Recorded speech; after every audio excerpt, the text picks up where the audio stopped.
രാവിലെ തന്നെ നമ്മൾ ക്യാമറയും തൂക്കി നമ്മുടെ കൊച്ചു തോട്ടത്തിലെ കൊച്ചു ചെടിയിലെ കൊച്ചു മുട്ടകൾ കാണിക്കാമെന്ന് വിചാരിച്ചു. ഇത് നമുക്ക് എല്ലാവർക്കും അറിയുന്നതാണ്. ഇതാണ് നമ്മളെ കോളിഫ്ലവർ ആണ്. ഇത് കോളിഫ്ലവർ ചെറുതായിട്ടൊക്കെ വന്നിട്ടുണ്ട്. പിന്നെ ഇത് ക്യാബേജ്, അത് നല്ലോണമൊക്കെ വളർന്ന് തുടങ്ങുന്നുണ്ട്. പിന്നെ ഇത് ആർക്കും അറിയാത്തതായിട്ടൊന്നും എനിക്ക് തോന്നണില്ല. ഇത് നമ്മുടെ ഡ്രാഗൺ ഫ്രൂട്ടാണ്. ഇതിൽ 5 മുട്ടകളാണ് വന്നിട്ടുള്ളത്. അപ്പോൾ ആദ്യത്തെ 2 അതാണ്, പിന്നെ അത് മൂന്നാമത്തെ, ഇത് 4ാമത്തെ ചെറുതാണ്. ഇത് മുന്നേ മേലൊക്കെ ചെറിയ ഉറുമ്പുകളൊക്കെ വരും. അത് ഞങ്ങൾ ഇടയ്ക്കിടയ്ക്കൊക്കെ ഒന്ന് തൊട്ട് ഉറുമ്പുകളൊക്കെ ഒന്ന് മാറ്റി കൊടുക്കും. പിന്നെ ഇതാണ് നമ്മുടെ ലാസ്റ്റ് മുട്ട്. ഇത് പിന്നെ വേറെ ഡ്രാഗൺ ഫ്രൂട്ടാണ്. ഇത് ആ കൊമ്പുമെന്ന് എടുത്തത്. ഇതൊക്കെ ഞങ്ങൾ മീഷോന്നൊക്കെ ഓർഡർ ചെയ്തിട്ട് കിട്ടിയതാണ്. ഞങ്ങൾ ഒരിക്കലും വിചാരിച്ചില്ല. പിന്നെ ഇത് കൊക്കോണ്, ചെറിയ ചെറിയ പൂവൊക്കെ വന്നിട്ടുണ്ട്. അത് നിങ്ങൾക്ക് കാണാൻ പറ്റും.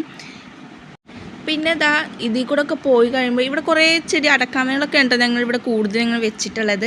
പിന്നെ ഇതാണ് മാംഗോസ്റ്റീൻ. ഇത് ആകെ ഒരെണ്ണം ആയിട്ടുണ്ട്. അതും കഴിക്കാനൊന്നും ആയിട്ടില്ല കേട്ടോ, ഇത് വളർന്ന് വരുന്നതേ ഉള്ളൂ. പിന്നെ ഇത് റംബൂട്ടാനാണ്. അത് ആദ്യം കഴിഞ്ഞ വർഷമൊക്കെ അത് പൂട്ടിട്ടുണ്ടായിരുന്നു. പിന്നെ അത് നല്ല ചൂടായിരുന്നല്ലോ, അതും പൂ കരിഞ്ഞു പോയി, നമുക്കത് കിട്ടിയില്ല. പിന്നെ ഇത് അബിയു ആണ്. ഇത് പിന്നെ നമ്മുടെ പേരക്ക, അത് ആർക്കും അറിയാത്ത ഒന്നല്ല. പിന്നെ നമുക്ക് വെറുതെ കാണിക്കുന്നതെന്ന് മാത്രം. 2 കുഞ്ഞി പേരക്ക പൂവ് വന്നിട്ടുണ്ട്.